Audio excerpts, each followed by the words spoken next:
She's like, hey, are there things about you that you wish were different? That you wish, gosh, I wish that didn't happen. I wish I wasn't like that. I wish I wasn't like that. Do you think God looks at you any different and just goes, well, he was in the club until I saw that defect in him. Now he's out. No, God just loves you. And so we met Maya May 2 years later, and she didn't have fingers on her left hand. I knew that was going to be a huge deal. And I knew that's all I was going to think about. And it was a huge deal for about 20 minutes. And then I haven't thought about it since. She's just a go-getter. She's unbelievable. And now I don't see her as a kid to adopt from China who has maybe a defect. I see her as my daughter, and she's perfect to me.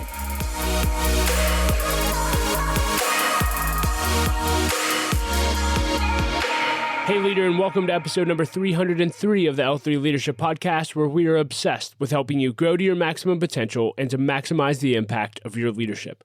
My name is Doug Smith, and I am your host, and today's episode is brought to you by my friends at Bare Tongue Advisors. If you're new to the podcast, welcome. I'm so glad that you're here, and I hope that you'll enjoy our content and become a subscriber. And to those who listen to the podcast consistently and those who have left us a rating and review on Apple Podcasts, thank you so much. That means the world to me. I want to read you a recent review from Mike from St. Anne's. It really encouraged me. Mike said this. He said, I find Doug's podcast to be consistently relevant and always adding value to my life. I often share episodes as it provides inspiration to people in many different stages of life. I'm grateful for Doug and highly recommend others to listen to the podcast as well. Thank you so much for that review, Mike. And if any of you want to leave us a rating and review, it really does make a difference. It helps grow our audience and reach more leaders, which is our whole mission here at L3 Leadership. So thank you in advance for that.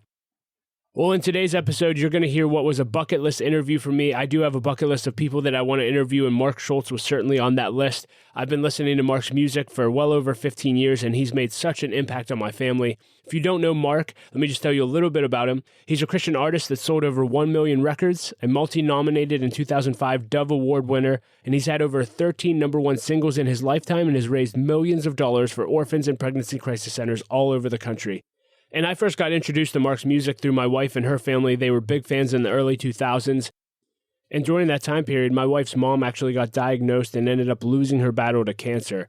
And Mark's music played such a significant role in getting us through that journey. In fact, we actually played his music at my mother-in-law's memorial service. And we will be forever grateful for Mark's music really getting us and carrying us through that time. And we've continued to listen to his music, and it's continued to have a major impact on our life. And this past November, Laura and I and my father-in-law actually got to see him live in concert, which was a dream come true. And it was absolutely incredible.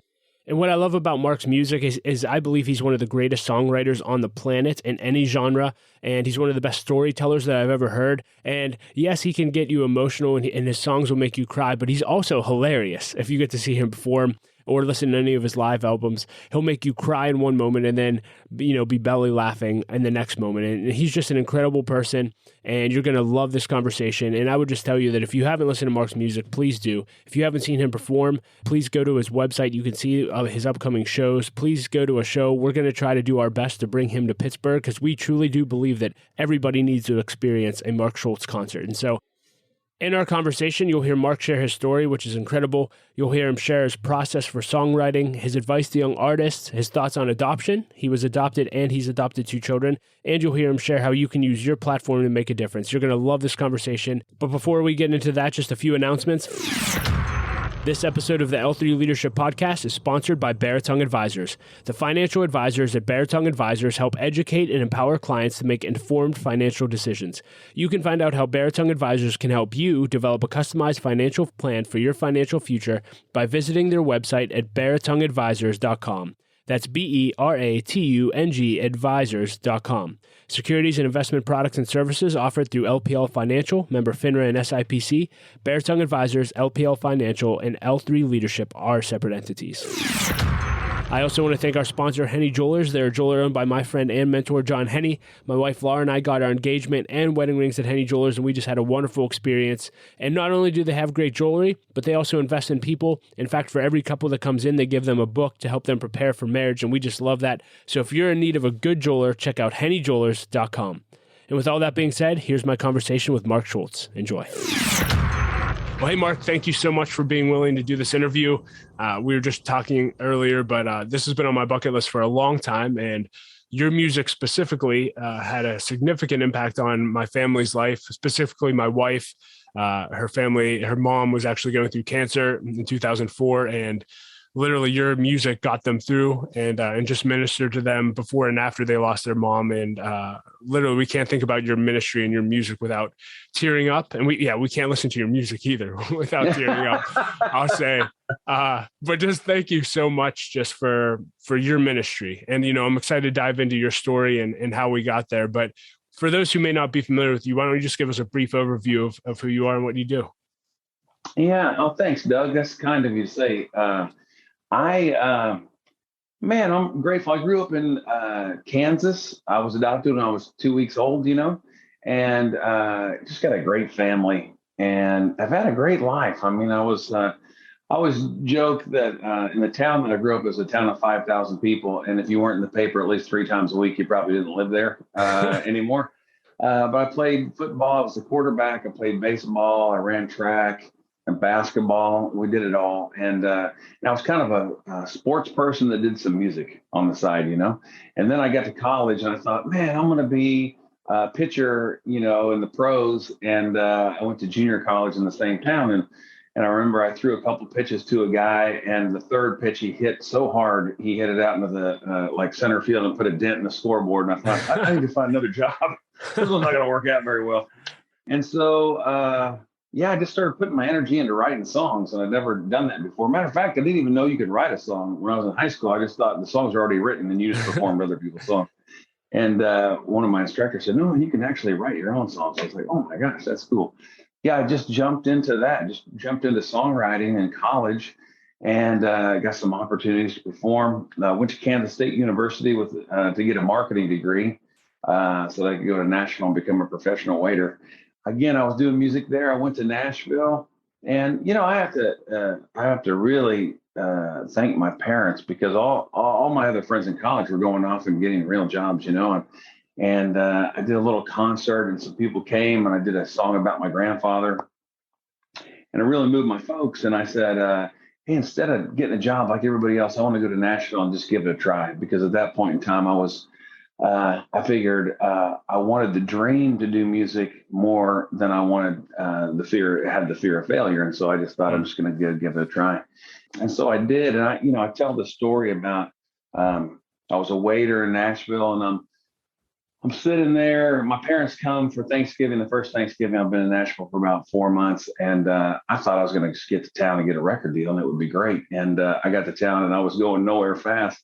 And my parents came. I gave them a tour around town, and right next to the restaurant where I was working, the hotel where I was working, is the Grand Ole Opry, which I've got a picture of here in my office. And I remember my dad just stood there. He looked at it and he goes, "Is that where my son's going to perform one day?" And I said, "Dad," and it kind of broke my heart, because I knew that it just wasn't going to happen. And I said, "You have to really make it to perform at the Grand Ole Opry, and I just think it's not going to happen." And he put his arm around me, and my mom was standing next to us. He put his arm around me. He said, "No, this is where my son's going to perform one day." Wow. And I was just like, it goes on from there. But the end of the story is 6 years later, I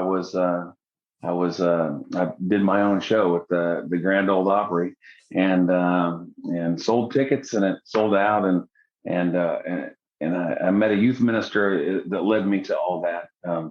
But there on the second row of the balcony was my mom and my dad, and the curtain came up, and it was packed, and the record company was there that night. And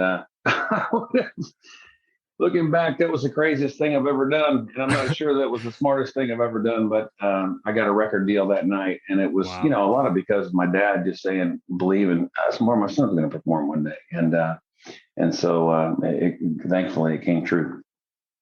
Wow. There's so much I want to unpack there. I guess first I would just start, in the beginning of your journey, you said you were adopted, and I know you're extremely passionate about adoption. Can you just talk about that? Why are you passionate about it? How has that impacted your life? We can dive deeper, but I'm just curious, just open-ended there. What would you say? Yeah. Growing up, I never thought about being adopted. Like when people would say, "Hey, who's adopted here?" And I look around like to see who's adopted. I was like, "Oh, wait a minute, I'm adopted." Did you know you were adopted from, did your parents tell you when you were, as soon as early as you can remember? Yeah, I tell the story that my sister and I were going through our baby books. She's a year younger than me. She's not adopted. We're going through our baby books and we're flipping through, and she's got more information in hers than I do in mine. And I told my mom, "Hey, mom, I've got some discrepancies here on my baby book. I need some answers." And I don't think I used the word discrepancy, but she said, "You know what? You're special because you were adopted." And I said, "What does that mean?" And she said, "Well, it means with your brother and your sister, we didn't get to choose them. That's just who God gave us. With you, we get to go pick you out special." Mm-hmm. And I was like, "Oh man, that feels good." And so as I got older, my sister and I would get in an argument, and on important stuff like who had the cooler tennis shoes. And she would say, "Oh yeah," I remember one time she said, "Oh yeah, well, you're not even supposed to be in this family because you're adopted." And then waited for my response, and something on the inside of me began to bloom and kind of smile. And I said, "Yeah, that means mom and dad." That mom and dad get to pick me out special. They just got stuck with you, and boom. So it even makes me laugh to say it now. Make it feels good. But I got a great family, and so I didn't think that much about it until I started to do more. Went to Nashville and performed, and at the time, Family Christian Stores had done this, started this advocacy program. Where they wanted to help out orphans around the world. And they called me and they said, "Hey, we know you were adopted. Would you like to be our spokesperson for adoption?" And I said, "Sure. What do you want me to do?" And they took me to Mexico and they introduced me to just a ton of orphan kids. And they told the story about how these kids, a group came in and said, we're just gonna make these kids hamburgers because they haven't had meat in a long time. There were 25 kids. They made over 100 hamburgers. And at the end of the night, they went to find out where all the hamburgers went because they were like, "I'm sure these kids haven't eaten four times the amount."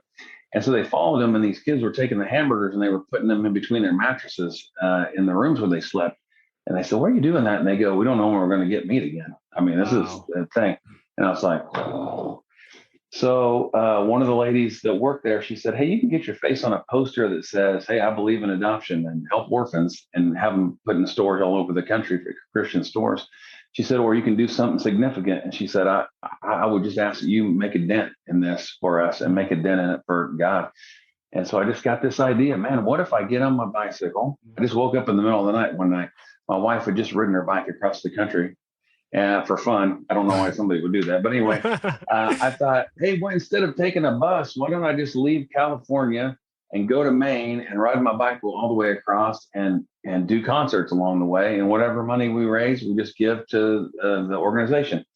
And man, sure enough, we did. And 62 days later and $250,000 later, we got to the other side of the country and had raised a chunk of money for those folks. And it was one of the greatest things I've ever done. And from then on, I thought it feels better to be on stage talking about something where I'm not benefiting at all. I'm just helping other people out than it does to stand on stage and say, "Hey, look at me, I'm on stage. And I just did a song and you're clapping for me." There felt something felt different. And people who watched the concerts would say, you sang more passionately and you spoke more passionately than we've ever heard you before. And I thought, oh man, I think that's the key. I think the key is to use your platform to lift others up. Wow. And I don't remember where this was in your journey, but I'd love for you to share the story. You know, you wrote a song to your birth mom who you never met. Right.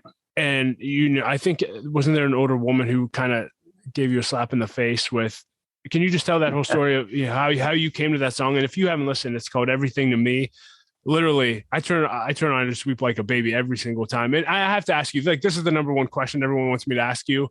Like, one, do you cry when you're writing songs? You know what's so funny? I was a youth director, and the funniest thing about this is if you were hanging out to me and you said, if somebody in our youth group, you'd say, "What's Mark Schultz like hanging out with?" They would say, like, "He's just crazy and fun." It's just like, we're always laughing. And but I think there's something that I show my emotions most through music. You know, I feel safe to put my emotions in the music, maybe, or I don't walk around with my emotions on my sleeve, just going, "Hey, can somebody just give me a hug? I just wrote a verse." Do you cry? I need you to answer this. Do you cry when you write the songs? Oh, sure. Yeah. My favorite thing. So all the songs that you know of mine, I've written in one chapel where I was a youth director at a church, and I've written in one chapel. And I was just sitting there, and there's something about the stories in that chapel. They just kind of fall off the walls. I mean, I'm just in there playing the same music I always play, but then these lyrics come out. Hmm. So I'm writing these songs, and I always know I've got something. I don't ever write a full song, like sit down, just write one full song. It's usually I'm writing a melody and some words come to me, and all of a sudden, like the little hairs on the back of my neck stand up, and then, I can just remember that he's my son. Letters from War, remember me. The moment that it hit me, and it's like God drops something in your lap, and you just are just like, something just happened, because I'm much different right now than I was 10 seconds ago when I was just sitting in here by myself. And yeah, there's some songs you can't force. If I forced a song, you probably don't know it, or it's not on a record. But I'll just say this to give you an example of when I write a song, because you asked about it. When I wrote "He's My Son," I tried to write that song for 3 months, and I couldn't write it, and it wasn't that great of a song at all. And then one night I went home, I sat in front of the television, hit the clicker twice, got back in my car, and drove to the church. And I sat down, and that's one song that all came out at once. And it was just like, I think God was saying, hey, I'm going to give you 3 months to realize this isn't your song, and then I'm going to give it to you. And then 2 weeks later, we went into the recording studio, and I was sick, I had a cold, and the producer called me and said, we got to record the song tonight. I said, I can't, I'm sick, I can't even sing. And I remember I went there, I got there at midnight, and I was hoarse and I couldn't hardly sing. And the music started playing, and tears just filled my eyes, because it was just the production of it was so good. And I just got to the microphone, I started to whisper the lyrics, and he's like, I'm gonna hit stop, I'm gonna hit record, I don't want you to move it, you just sing it just like that. And I sang it down, and he said, something special happened here. Wow. And I don't want to touch anything, I'm just gonna wake up in the morning and hope it's still here. And it was. And so when people say at concerts, I think you wrote "He's My Son," I think you wrote that for me and my son, or me and my daughter, I was like, number one, I didn't write it. But number two, I believe that's true, because I think, again, God waited till I had nothing left, even in the singing of it, and then go, okay, now I'll give it to you. So you know that this isn't from you, this is just from me, and you just get to deliver it. So yes, I do cry. Sometimes I cry when I'm recording too. And just on that, I'll get back to everything to me. But my understanding is when you went to Nashville, you weren't planning on being a Christian artist, is my understanding, correct? You want to be a country artist, and that didn't really work. I don't know what happened, but I'm just curious. Can you walk us through that journey? And, what was it like to go from wanting to pursue country to being Christian, and just talk about the impact that's made in your life? I'm just curious what that journey looked like. Yeah, so I grew up in Kansas, so we just listened to pop and country. There was no Christian music in my hometown, so I didn't know what Christian music was. And I remember when I was leaving to go to Nashville, one of the girls that I knew was listening to one of my songs, so I would always sneak into the music building at night and get on the grand piano and play till 2:00 in the morning. And she was listening to my songs, and she said, you know what, I can hear you being a Christian artist. And I was like, I don't even know what that is. She said, it's kind of what you're doing right now, but you're just telling more stories about faith and stuff. And I was like, I have no idea. And she took me to a Stephen Curtis Chapman concert in Kansas City, and I watched it, and I was like, oh, that's awesome. And afterwards, everybody got in a big circle in the parking lot and prayed afterwards. I was like, this is really different. I don't know what this is. And so I went to Nashville just thinking, hey, I'm gonna do country, probably because I have a receding hairline and I can put a country hat, a cowboy hat on, and nobody would know. So, but here's what happens. I remember I was staying in a hotel, and I realized I had no job. I was in Nashville. I wasn't in college anymore. I was a real adult, and I remember praying, God, I have got myself in a huge pickle here. And if you are real, please show me you're real, because I'm going nowhere so fast, and this was a huge mistake. And I said, I don't even know how to play the piano. And I joke, I just play the black notes on the piano because there's less of them and they stick up. So 6 months go by, and I'm a waiter at a hotel. And the first week that I was in town, I got an internship at a place called BMI, which they collect royalties for singers and songwriters when their songs are on the radio. And this girl said, man, you're a nut. You need to meet this guy that I know. And I said, what's his name? And he said, she said, Mark DeVries. And I said, well, who's Mark DeVries? And she said, he's a youth minister, and I worked in his youth group. And I was like, there's absolutely no way I'm hanging out with that guy, because he's going to make me hang out with kids, and I'm going to, I'm allergic to him, so I'm not going to do it. So she gave me his number, and I ripped it up into pieces, and I threw it in the trash can. And then another 6 months go by, And I'm, again, just having a tough time. And they told me at the hotel, if nobody comes in by noon, you can go home. And I was the last one to work. And I just thought, this is great. I just want to go home on Saturday. And I'll probably go back home to Kansas because I'm going nowhere. And this couple comes through the door and they wanted to eat. And I was like, oh, you've got to be kidding me. I was this close to locking the doors. Anyway, they came and they ate. When I brought them their food, there was a hot pepper on this guy's plate. And he said, hey, waiter, I want to see how tough you are. And I was like, okay, weirdo. And he cut it in half and he gave me, I think, the hotter half of the hot pepper. And we're eating them. And he said, whoever drinks my water first loses. And he put his water on the table. We ate our hot peppers. And he looked at me and I looked at him. His face turned red. Mine turned red. His lips started to shake and mine started to shake. And he was sweating. I started to sweat. And so I picked up his water and drank it. And then I drank as much water. And he's like, man, you're crazy. What is your name? I said, Mark, and he said, you must be pretty smart if your name's Mark. And I said, you must be a Mark too. And he asked me what I was in town to do. I said, make it in the music business. And I said, what's your name? And he said, Mark DeVries. And I said, oh my gosh, wow. There's 1 million people in Nashville. And I was supposed to call you 6 months ago because I met a friend of yours who said I was supposed to. And he just looked at me and his wife just looked at me like, are you kidding me? And he said, do you like snow skiing? And I said, no. And he goes, why don't you go snow skiing with me? I said, okay.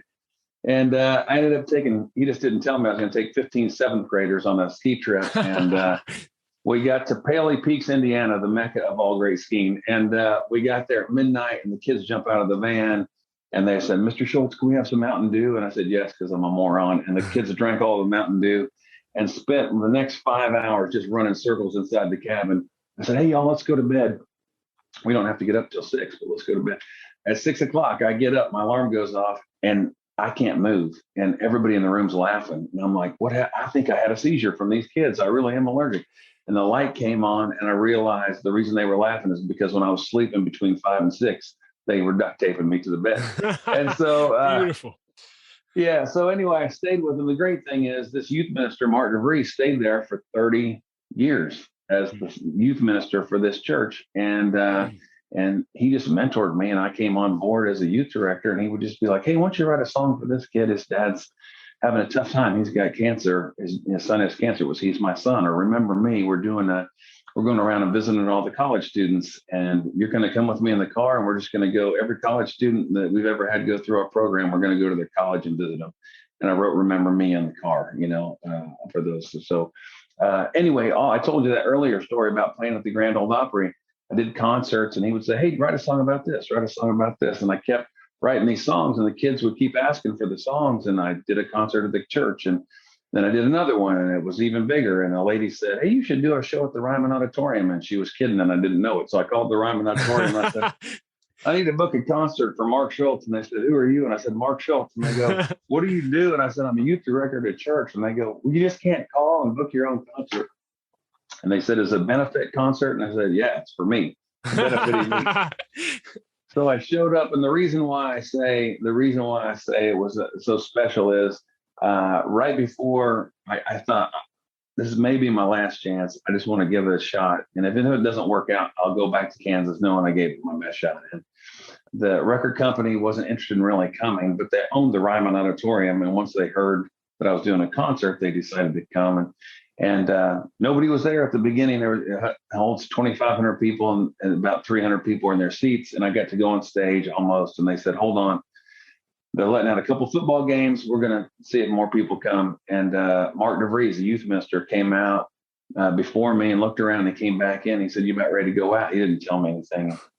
And I said, yeah. I said, there's not very many people out there. And it's maybe not going to work. But I said, at least I gave it my best shot. And he smiled and gave me a hug, prayed for me.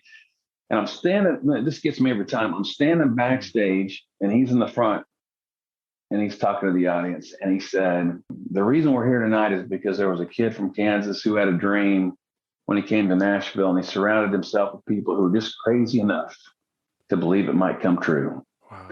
Welcome to Mark Schultz at the Ryman. And the crowd just is full. It's packed. And my mom and dad are sitting on the front row.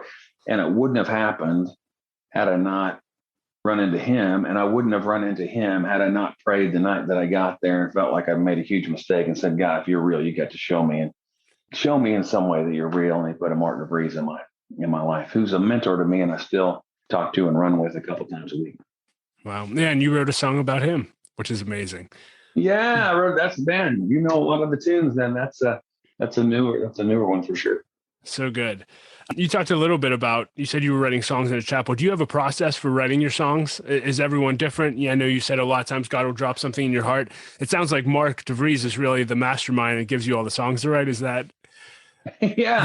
At the beginning, it was the pressure of, hey, we have the kids are graduating and we need a song for Youth Sunday, or we had a thing called Jesus Jeans and Beans, which is the kickoff Sunday at the beginning of the year where kids wear their jeans in the church and it's real laid back. And I wrote a song called I Am the Way, one of my first songs I ever wrote. And so he would just say, hey, we need a song for this, we need a song for that. And then I love that because that kind of puts when you're driving down the highway and you can see that there's rails on the side of the road, and I got to stick with this theme, and you can't get outside of because I'm the kind of guy that would just keep taking different roads and different until I'm off onto a song that nobody's ever thought of before. I just love that. And so it really helps. But for me, I'll go into the chapel and I'll sit down there and I'll write something, and I have to get out of my thinking brain, and I just have to write until something else takes over. And then you're in a creative process that you're not thinking anymore. And I think that's where God can do some work. And then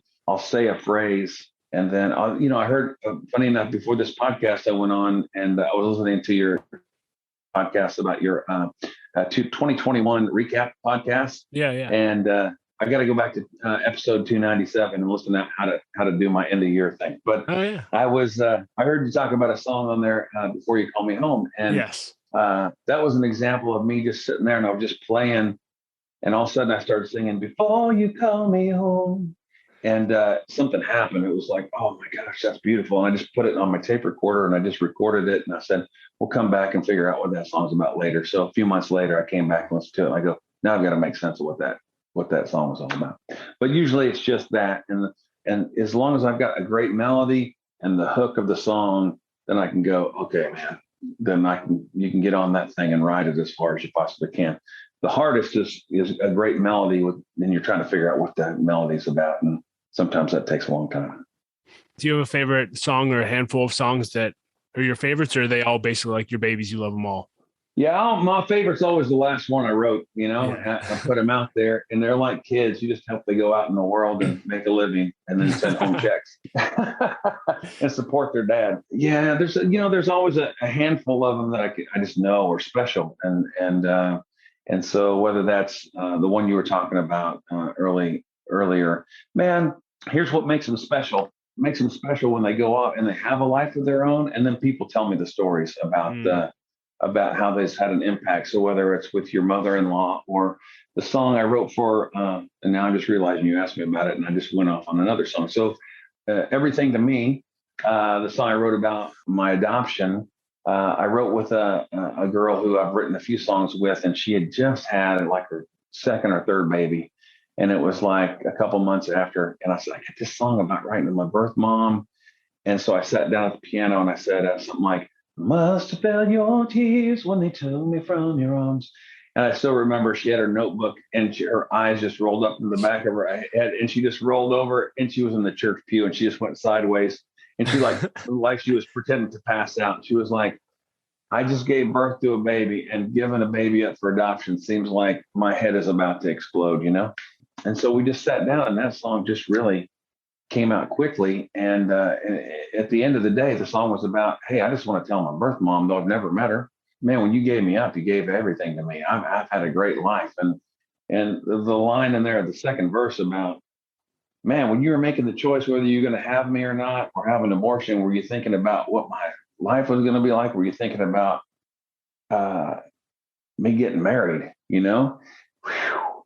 And my wife walking down the aisle, and I just paint the picture of what that looked like, and was that what you were thinking about? And there's a line in there that says, if I saw you on the street, would you know that it was me? Would your eyes be blue or green like mine? Would we share a warm embrace? Would you know me in your heart, or would you smile and let me walk on by? And the last part of that is, I just hope you'd be proud of who I am, Man, I cry in interviews too. I write when I cry when I write it, I cry to record it, and I cry to interview.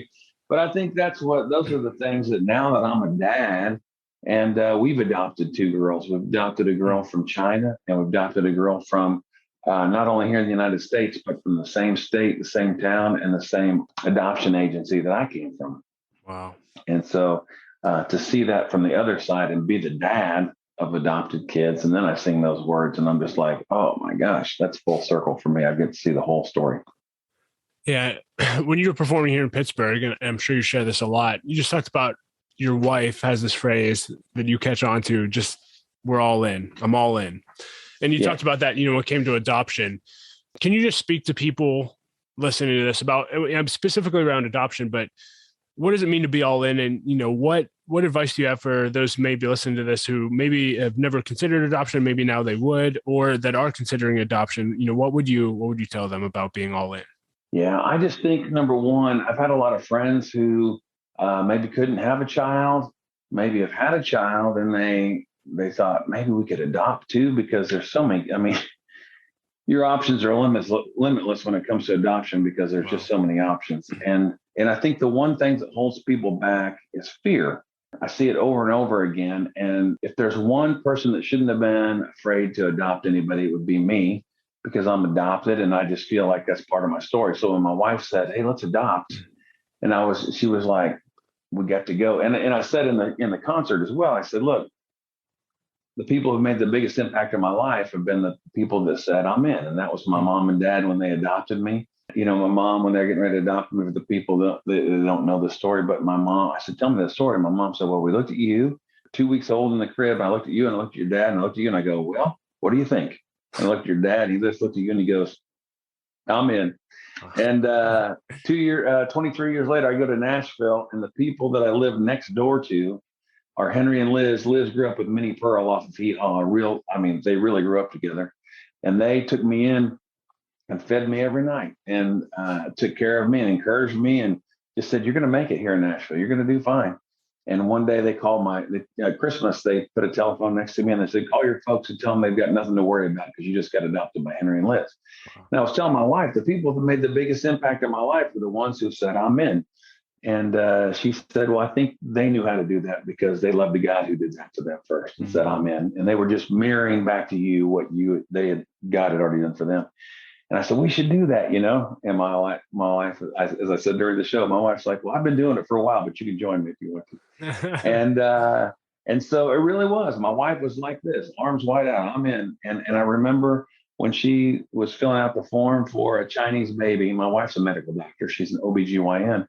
She knew what all the terms meant. She knew what it meant to have, hey, would you take a baby without a finger? Would you take a baby without a hand? Would you take a baby with a heart defect? Would you take a baby with a cleft lip? Would you take a baby? And she's just marking yes to all those. And I'm like, with each one she's marking, my hands are just coming in like this. I'm just like doing the opposite. And I'm like, "You just don't have any idea, honey. You have no idea what you're, and she just looked at me, and she's like, "Hey, are there things about you that you wish were different? That you wish, gosh, I wish that didn't happen. I wish wasn't like that. I wish I wasn't like that, And she said, "Do you think God looks at you any different?" And just goes, "Well, he was in the club until I saw that defect in him. Now he's out." No, God just loves you. He just loves you. And so we met Maya May 2 years later from China, and she didn't have fingers on her left hand. And I just, as I said during the show, I knew that was going to be a huge deal. And I knew that was all I was going to think about. And I met her, and it was a huge deal for about 20 minutes. And then I haven't thought about it since. I have not thought about it since. And she's been when she was 2.5, 3 years old, she was the first kid in her preschool class to put on her socks and her shoes. I mean, she's just a go-getter. She's unbelievable. And now I don't see her as a kid to adopt from China who has maybe a defect. I see her as my daughter, and she's perfect to me. Amen. And so I think there's a before and there's an after, and I've learned more. I hate this because I'm a creature of comfort, man. When I do a concert, my road manager always knows just to find the nearest Jimmy John's, because that's where I want to go, because it just is the same every single time. He's just like, not only that, I know you want Jimmy John's, and we're going to hit Starbucks after. I get it, and I know what you're going to get. You're going to get a number 3 at Jimmy John's every single time. And I'm just a creature of comfort. But what I'll say is the places where I've grown the most and the most important things have happened to me is when I've jumped outside my comfort zone. And I hate living outside my comfort zone, but the best things happen to me. I'll say, whether it's moving to Nashville, whether it's adopting my daughters, whether it's getting married, whether it's dreaming up the next thing, it's getting out of my comfort zone where all the magic happens. And so I would just tell people who are thinking about adoption, it's stepping out of your comfort zone and it's just taking a chance. And once you take a chance, you go, well, how could it have not been? How could it have been anything other than this? You know? And I remember there was a lady who adopted a few kids, and her husband. She came to a concert, and her husband had sent her a picture of. He said, "Honey, let's adopt one more." And she said, "Absolutely not. No more kids for us." And she came to my concert. And I walked out afterwards, and she was just standing there, and she was just looking at me. She had this look on her face, and she's just like, "Come here." And she shows me the picture like this, and she's just got tears running down her face. And she said, "You did this." And I said, "What did I do?" And she said, "We weren't going to adopt anymore. No, I just called them and said, we're bringing him home." So I was like, oh man, that's all. So for a song to go out and encourage people like that, to be brave, to be strong, to change a life like my parents did for me and Henry and Liz did for me. My prayer is that we can be that for our girls as well. Wow. Well, thank you for being all in. And after seeing you perform live and listening to you, I believe everyone needs to experience a concert with you. So I want to talk to you about performing, and I am trying to figure out ways to get you back to Pittsburgh. Good. Yeah, because everyone needs to hear you. But performing, you are not just your songs, but you performing. You're literally one of the best storytellers I've ever listened to. And I'm just curious, when it comes to storytelling, is that just natural? That naturally comes to you, or is that a skill that you actually had to hone? I see you're laughing. Yeah, I'm laughing because I just remember. I think it's come pretty natural, but it's honed over the time too. My best friend from high school, he came to watch me. We had a show in California. I remember it was when I first starting out. It was at Knott's Berry Farm or something. I forget. Anyway, he came to the show and he was just sitting out there, and I could just see him sitting there watching me like this, and he was just shaking his head, and he had this huge smile on his face. And I said afterwards, I said, "What's going on?" And he said, "The two things that you're doing right now, telling stories and singing behind a piano, have been the things you've been doing your whole life." Like, I remember I used to go home for lunch. I ran track, and so I'd go home for lunch and I'd have a salad with my mom, and because the eating a big lunch at school was just would make me sick. So at track practice. So I go home and I eat with my mom, but I would always notoriously be 5 to 10 to 15 minutes late coming back into class. And the teacher, after about the first week, was so mad the first week, and then just enjoyed the stories of why I was so late so much that he would say, "Hold on, let me just get comfortable here." When I'd walk in, he would stop class, he would get back in his chair, and he would put his feet up on the desk, and he would sit back there and he'd go, "Okay, you can start." And I would just tell a story about why I was late. I would just make it up mostly. And by the time it was over with, he would just say, that was better than yesterday's story. And then we'd be on to the lesson, It's just, I don't know. It's just something that I love. And it's made its way into my songs, to storytell inside my songs. Yeah, I don't know. So that's why I laugh when I think that, because I feel like I've been doing it my whole life. Now people just, buy tickets to come see it is different. Oh, and with that, what I think is so brilliant, I'm just picturing when we were with you in November at the show. I think you sang "Walking Her Home." I forget what song it was, but literally I looked to the left, and the couple who are good friends, I didn't know at the time, but his wife was pregnant. She's literally shaking, crying so hard at the impact of the song. And then I'm sure the whole room felt the same way. I mean, Laura and I were teary-eyed.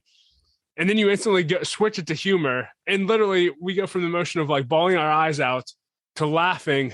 I mean, is that just intentional, or that's just more of who you are? It's absolutely brilliant because of how emotional your songs are. I'm both those people. So if we're hanging out, we're laughing. But if I'm putting my heart into a song, then it's like, that's also part of me. But the thing is, if you're going to play those songs and you come back with kind of a very deep, sad story after that song right there, you can just run people into the ground. They're just going to be like, I can take 3 songs and I can't breathe anymore, But the humor is that's fun for me. I love to play a song that I can see people feel. Then that's the magic of it. When see somebody feel the same way that I did when I first wrote the song, after 15 or 20 years, they're still having that feeling that I had when I wrote the song, and it reminds me of that. But then to entertain and just to make people laugh and go, oh. And one person said a long time ago, and I've always tried to do this, he said, I feel like what you do is you take real life and turn it into art, whether that's to make the stories to make people be inspired or cry or think, oh, I've never thought about that before, or to tell a story that's funny, taking life and turning it into art in some way and handing it back to people. And then people can see themselves in it. If people are crying or they're laughing, they can see themselves in those situations. Can you talk to, this could be young leaders, but in general, talk to young performers. What would you tell the 20-year-old version of yourself, that maybe is moving to Nashville, has a dream, maybe doesn't have all the people believing in them? What would your advice be? Yeah, that's interesting. I think I got this advice from a country singer when I was a waiter in Nashville. Willie Nelson said the same thing in an interview that I heard later on. But there was a country guy who had come to town, and he was his career was over, and he was leaving, and he found out I was his waiter, and he found out I was leaving. And number one, he said, hey, I've had a good run here, but if I could leave one thing with you, he goes, I don't know if you'll ever be on stage or not, or if you are, this will be worth it for me just to tell you.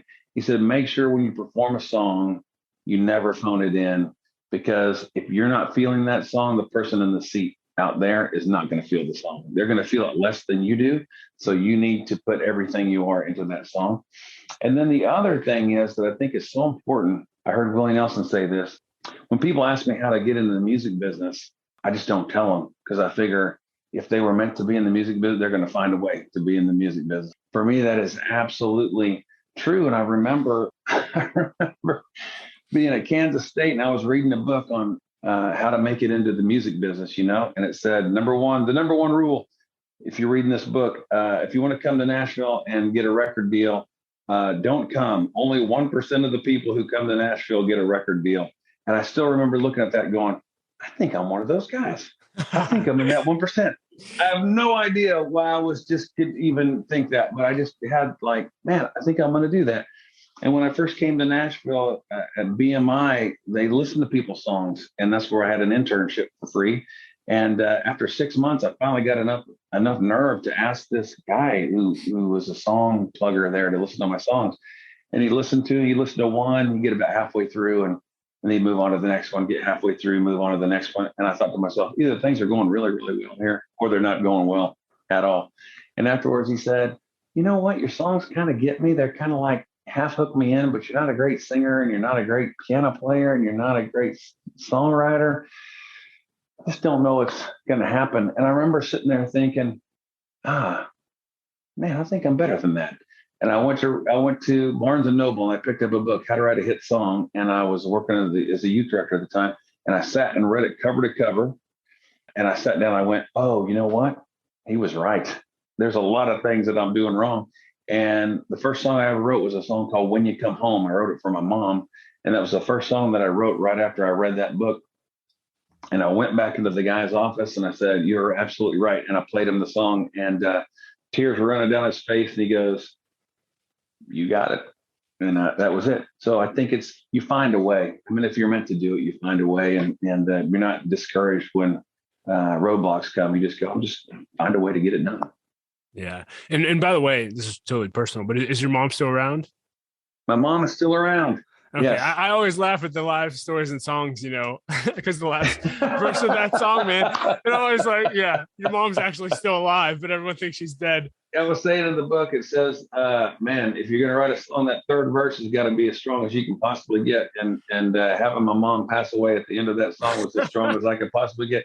I said, everybody is really excited about that except my mom, So I have to tell everybody at the end of the song, Mom's fine. She's really fine, but that's what the book said. So I had to follow. It's so good to hear. If we have time, we'll go in the lightning round, but I want to finish focusing on generosity. And you mentioned that you raise money for orphans. You're also in the middle of, you had a goal of raising $1 million for pregnancy resource or crisis centers, which my understanding is you're over $2 million now or close to that, which is incredible. So almost doubled your goal. My wife and I, we've been just challenging the area of generosity this year. And it was interesting. What we were praying, it's like, okay, God cares about the poor, the widow, and the orphan. And we feel like we're good on the giving in the poor area. And we're like, man, God, where do you want us to connect with orphans and widows? And, and then I was doing research for this interview and I saw the Remember Me Foundation. Can you just talk about, you can talk about giving back, but talk about the Remember Me Foundation. And if someone's listening to this and was impacted and wants to make a difference for orphans, what can we do? And how can we be a part of your foundation? Yeah, well, two things. Number one, when I went on my bike ride across the country, my wife's, I said, man, I got to tell her what I'm thinking. And I said, honey, what if I rode my bike across the country and for 3 months, all the money that came in from that thing, we just gave away to orphans? And my wife she looks at me and she has tears coming down her face. And I was like, oh, that was a bad idea. Let me switch the subject. And I said, okay, what about we don't do that? No, she said, no. It's awesome. She said, I'm just sad that I can't go with you and do it. That seems like something would be so fun to do together. And she was an OBGYN residency, so she couldn't do it. And I thought, okay, well, number one, I'm married to the right person. I mean, she's got a huge heart.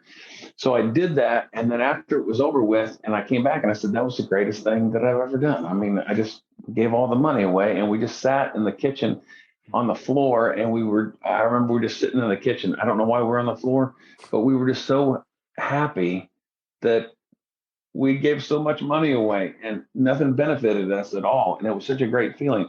And she said, you know what? When can we do that again? And I said, hey, we didn't do that the first time. That was me by myself. And she said, we got to do something because you just can't let that feeling die and then go 20 years and go, oh, yeah, that was fun. And she said, why don't we start an organization? Maybe it's based off one of your songs, and it ended up being Remember Me. And we called it the Remember Me Mission. And so every year I would come out with a new project, whether it be a book or a new record or whatever. And anybody who bought that merchandise, all that money would go to the Remember Me Mission, and then she would disseminate that money out to orphan care and help mothers around the world. And it was a huge win for me because it kept me off my bike and having to ride my bike across the country again. So it's been really great, and my wife is really plugged in and knows the needs of, because maternal fetal medicine and has real ends to places. She's gone over and done mission trips around the world and over in Africa. And so she's really plugged into the people who are in need. And so she can plug that money into assets or into places where those assets will really help the communities. And so it's been awesome. And again, I think the biggest thing is, I tell my wife all the time, I thought the biggest thing in my life would be coming to Nashville and getting a record deal. After that, I was like, it can't get any better than that. That's like the greatest. And then it happened. And I got there and I was looking off the top of the mountain. I was like, man, there's got to be more than this. It's got to, it's great. I love it, but there's got to be more. And the more was find other people who don't have a voice and be their voice. And so for me, that's been orphan care. And so, yeah, during COVID, I sometimes I'll just pick up the phone and I'll call a pregnancy center or a adoption agency, and I'll just say, hey, I was walking down the hall this morning when my daughter, who was 2 at the time, woke up and she pulls herself up over the crib and she goes, Dad, she lights up the whole room. And I'm like, I just called to tell you that you're doing an awesome job and keep up doing what you're doing, because without your work, I wouldn't have the daughters that I have today. So thank you for number one, they're floored that I called, and they're just like, you know what? Nobody calls us to tell us thank you. And I say, well, here's one person that's doing it because I'm grateful. So whenever my girls are having birthdays, I get on the phone and they start calling these organizations. And then so I called some of them. They said, hey, we're having trouble keeping our doors open because COVID's, we can't hold our banquets or anything like that. And I told my wife, I said, what if we just decide we're going to raise $1 million for those organizations? And she said, that's crazy because COVID's happened. And man, if we didn't go out and raise 2 million, and that feels so awesome. Yes. That feels so awesome. Well, thank you for that. And thanks for everything you've done. With the few minutes we have left, I do want to ask about a platform. So, everyone comes to Nashville wanting to have a platform, wanting to be a star. You've gained influence, obviously, and have done well. What have you learned about the platform and the influence that, God has given you? Did you enjoy it as much as you thought you would? How do you steward that well? When people want your attention, want stuff from you, I'm just curious to hear you speak on that. Here's what I think is really important. Looking back, when I said, hey, I'm going to come to Nashville and get a straight record deal and I'll be on the road traveling and it'll be really great. 2 things pop out when you ask that question. The first thing is when my songs are on the radio and we're going to play these concerts, and there's 2,000 or 3,000 people there, and there's people saying, "Hey, can we get you a bottle of water? Can we get you a napkin? Can we get you?" Everybody was just Jimmy John's. Yeah. Yeah, can we get you Jimmy John's? I know Come you on. want a number 3. I know you want a number 3.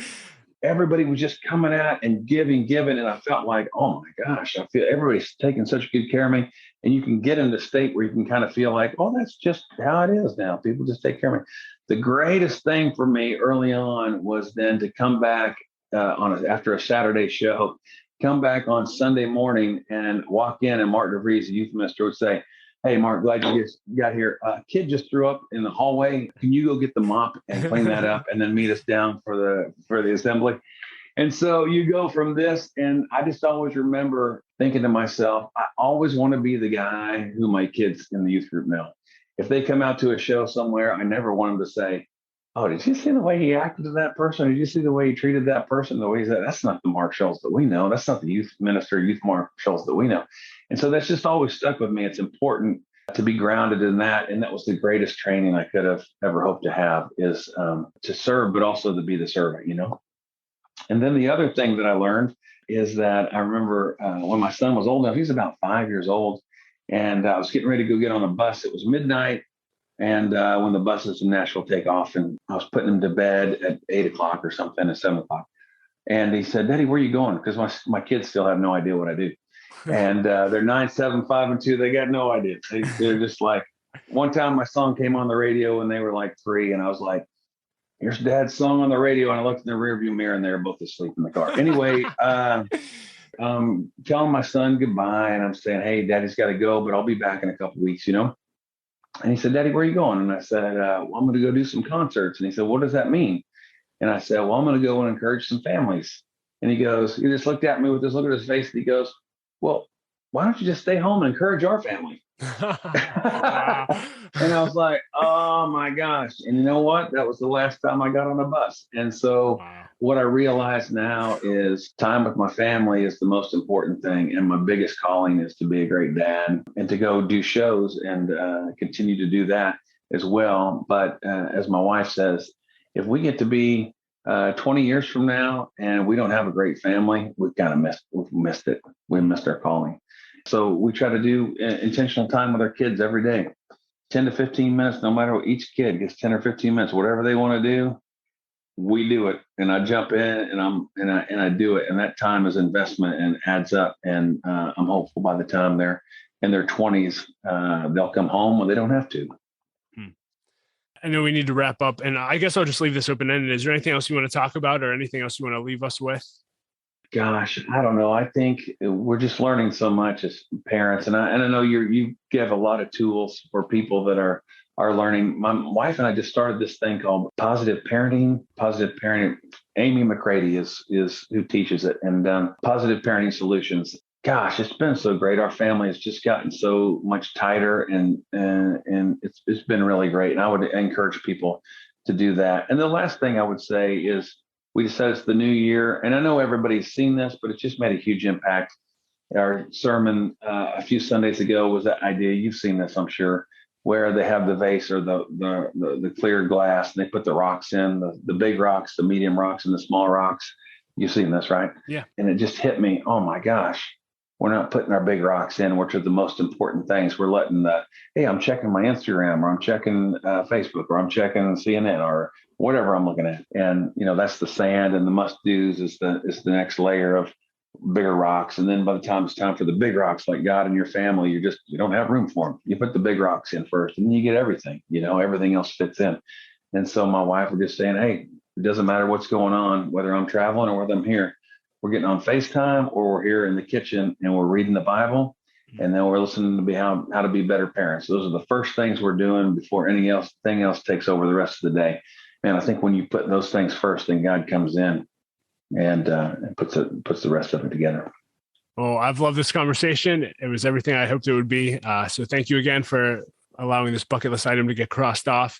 And thank you for who you are. More than anything else, thank you for being all in with what God's called you and your wife and your family to do. And thank you again just for the impact that you've made on my family specifically.